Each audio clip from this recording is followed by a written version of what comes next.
আসসালামু আলাইকুম প্রিয় শিক্ষার্থী, তোমরা কেমন আছো? আশা করি ভালো আছো।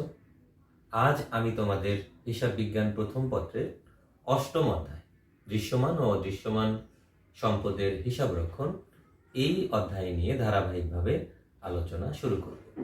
তো তোমরা নাম শুনেই বুঝতেই পারছো যে এই অধ্যায়ে আমরা দৃশ্যমান ও অদৃশ্যমান সম্পদ সম্পর্কে আলোচনা করব এবং এই সম্পদ কিভাবে মূল্যায়ন করতে হয়, মূল্যায়নের পর কিভাবে হিসাবভুক্ত করতে হয়, এই দৃশ্যমান ও অদৃশ্যমান সম্পদের ক্রয় বিক্রয়, বিক্রয়জনিত লাভ ক্ষতি, এই সমস্ত বিষয় নিয়ে আমরা এই অধ্যায়ে একটার পর একটা ক্লাসে আলোচনা করব। তো চলো প্রথমে আমরা জেনে নেই যে দৃশ্যমান সম্পদ কোনগুলো।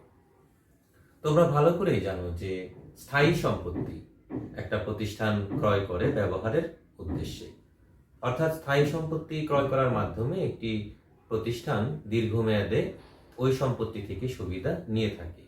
এই স্থায়ী সম্পত্তিগুলো মূলত দুই প্রকার। কিছু স্থায়ী সম্পত্তি দৃশ্যমান আর কিছু স্থায়ী সম্পত্তি অদৃশ্যমান। দৃশ্যমান স্থায়ী সম্পদ ওই সমস্ত স্থায়ী সম্পদ যে সমস্ত সম্পদগুলোকে আমাদের যে ইন্দ্রিয় আছে সেই ইন্দ্রিয়ের সাহায্যে অনুধাবন করা যায়, অর্থাৎ এদেরকে স্পর্শ করা যায়, এগুলো দৃশ্যমান, এগুলোর বাহ্যিক অস্তিত্ব রয়েছে।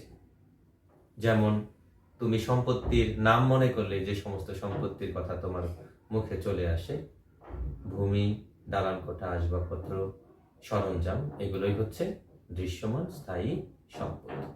অপরদিকে যে সমস্ত সম্পত্তির কোনো বাহ্যিক অস্তিত্ব নেই, যেগুলো ইন্দ্রিয়ের সাহায্যে অনুভব করা যায় না, সেই সমস্ত সম্পত্তিকে আমরা বলি অস্পর্শনীয় বা অদৃশ্যমান সম্পদ। অদৃশ্যমান সম্পদের কোনো বাহ্যিক অস্তিত্ব নেই, কিন্তু এর ব্যবহারিক মূল্য রয়েছে। যেমন সুনাম, প্যাটেন্ট, কপিরাইট, ট্রেডমার্ক, এই সমস্ত সম্পদ হচ্ছে অদৃশ্যমান বা অস্পর্শনীয় সম্পদ।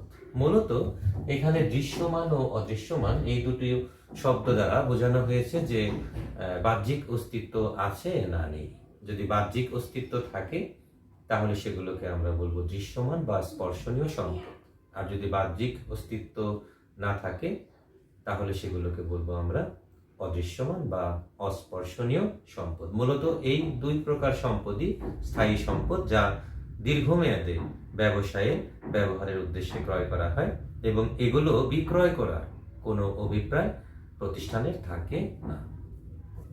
প্রিয় শিক্ষার্থী, এবার চলো স্থায়ী সম্পত্তি কিভাবে মূল্যায়ন করতে হয় সেই বিষয়টা জেনে নিই। কোনো সম্পত্তি ক্রয় করার পর তা ব্যবহারের উপযোগী হবার আগ পর্যন্ত ওই সম্পত্তির পেছনে যত ধরনের খরচ করা হয় সব খরচই ওই সম্পত্তির মূল্যের ভেতর অন্তর্ভুক্ত হয়। অর্থাৎ কোনো সম্পত্তির ক্রয় মূল্যই তার অর্জন মূল্য নয়।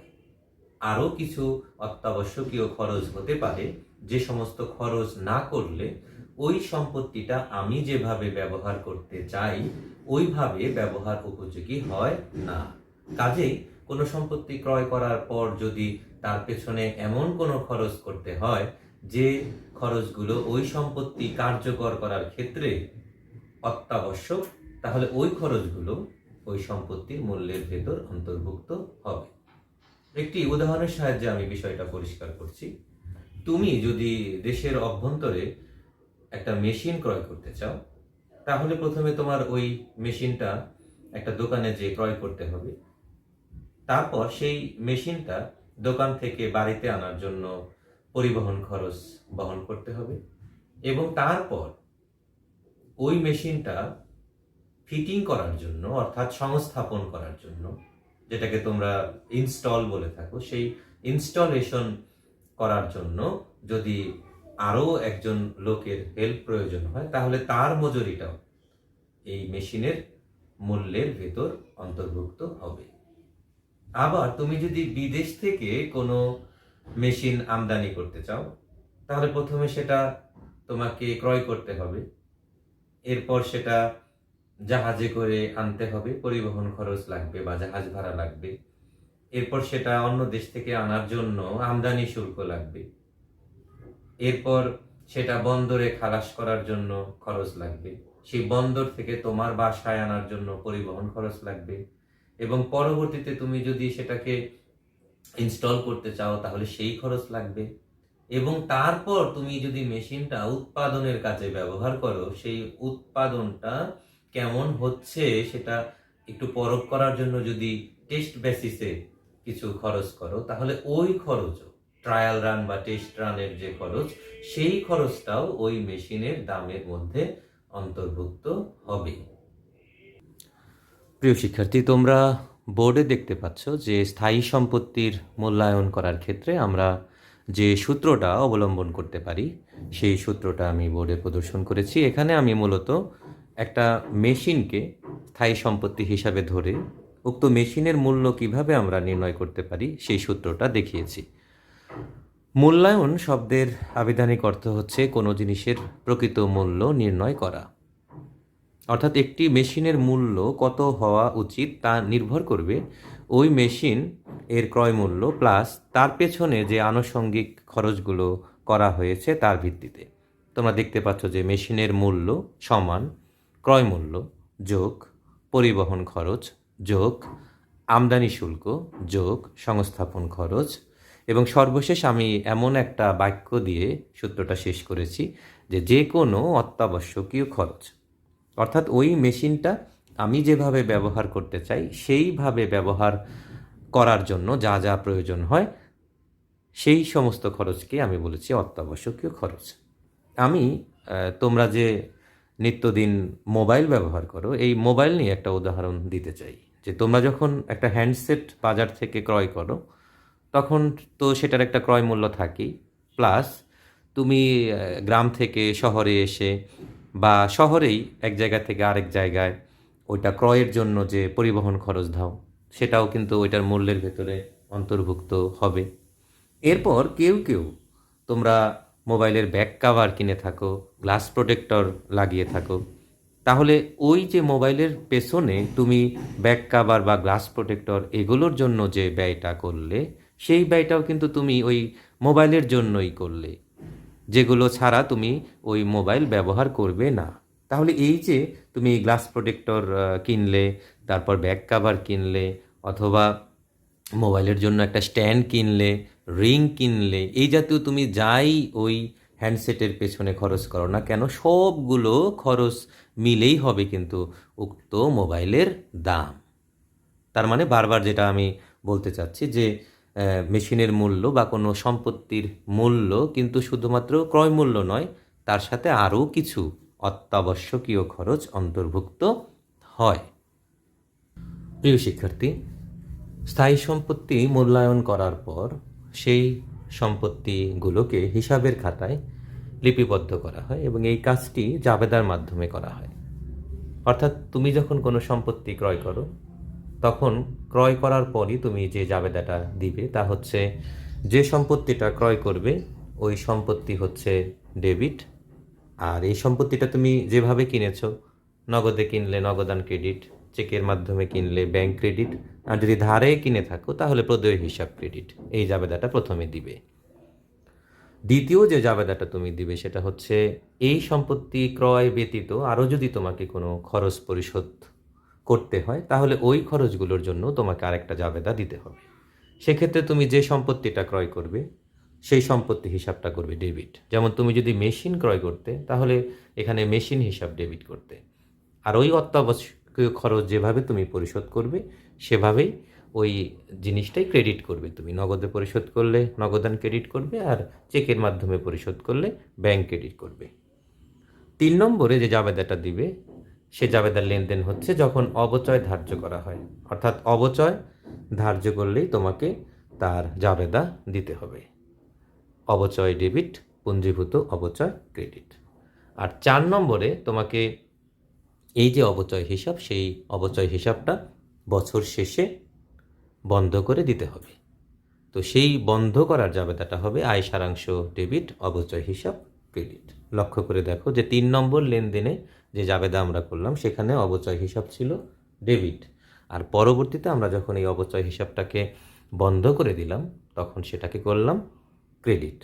তোমরা হিসাব বিজ্ঞানে এই সমস্ত বিষয় মাঝে মধ্যেই দেখতে পাবে যে যে সমস্ত হিসাবের ব্যালেন্স ডেবিট সেগুলোকে যখন আমরা বন্ধ করব বা কমিয়ে দিব, তাহলে সেগুলোকে করব ক্রেডিট। আর ঠিক তেমনি কোনো ক্রেডিট বাচক হিসাবকে যদি আমরা বন্ধ করি, তাহলে সেটাকে করব ডেবিট। আর তোমরা এখানে নতুন একটা হিসাব দেখতে পাচ্ছ যার সাথে তোমরা মোটেও পরিচিত নও, সেটা হচ্ছে আয় সারাংশ। যে হিসাবের মাধ্যমে বছর শেষে নামিক হিসাবসমূহ বন্ধ করে দেওয়া হয়, সেই হিসাবটাকেই বলে আয় সারাংশ বা আয় বিবরণী। অর্থাৎ আয় ব্যয়বাচক যে হিসাবসমূহ রয়েছে, সেই হিসাবসমূহ সংশ্লিষ্ট হিসাবকাল শেষেই একটা দাখিলার মাধ্যমে আমরা বন্ধ করে দিব, এবং এই বন্ধটা করার জন্য আমরা নতুন একটা হিসাবের আশ্রয় নেব। সেই হিসাবটাই হচ্ছে আয় সারাংশ হিসাব। এই অধ্যায়ে মূলত এই 4টি জাবেদাই থাকে। তবে যখন কোনো সম্পত্তি তার আয়ুষ্কাল শেষে বা আয়ুষ্কাল থাকার সময়ে যদি বিক্রি করে দেওয়া হয়, তাহলে ওই বিক্রির জন্য একটা জাবেদা দিতে হয়, যেটা পরবর্তীতে আমরা আলোচনা করব।